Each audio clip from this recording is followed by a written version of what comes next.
Kita tiba di Jurnal Merah Putih, Saudara. Presiden Prabowo Subianto menyebut akan memangkas anggaran 50% perjalanan dinas luar negeri para pejabat. Hal itu disampaikan Presiden Prabowo saat menghadiri peringatan Milad ke-112 pembukaan Tanwir Muhammadiyah di Kupang, Nusa Tenggara Timur. Dalam kesempatan ini, Presiden mengingatkan masalah penghematan perjalanan dinas pejabat.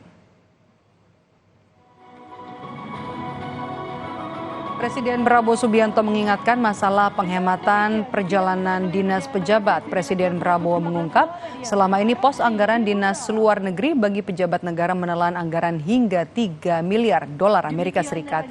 Prabowo juga meminta agar anggaran itu dipangkas setengahnya untuk bisa lebih berhemat.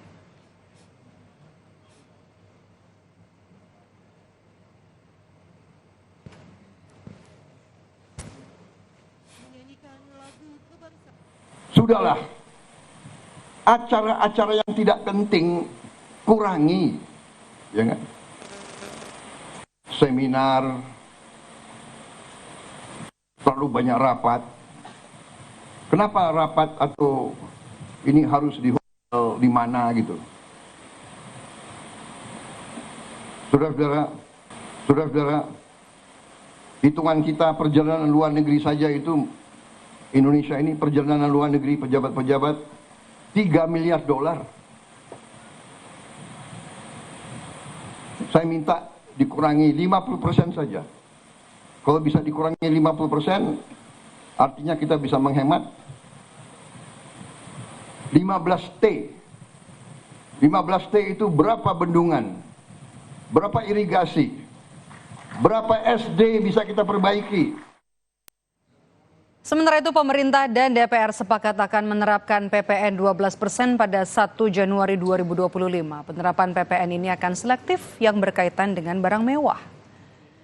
Pimpinan DPR siang tadi menemui Presiden Prabowo Subianto di Istana Kepresidenan Jakarta dan membicarakan soal penerapan pajak pertambahan nilai atau PPN 12%. Ketua Komisi 11 DPR RI Misbakun menyebut hasil diskusi dengan Prabowo PPN 12% akan tetap berlaku pada Januari 2025. Misbakun menyebut PPN 12% itu nantinya hanya dikenakan terhadap barang mewah.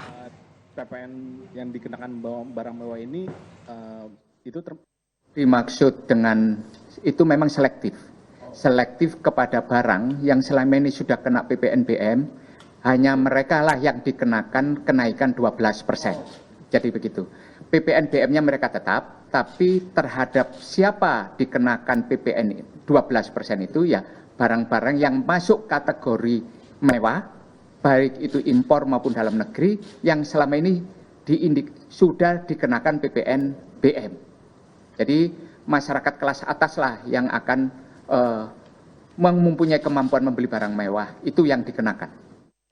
Saudara, 600 lebih aparat dikerahkan untuk menjaga keamanan rapat pleno rekapitulasi hasil penghitungan suara gubernur dan wakil gubernur Sulawesi Utara Pilkada 2024.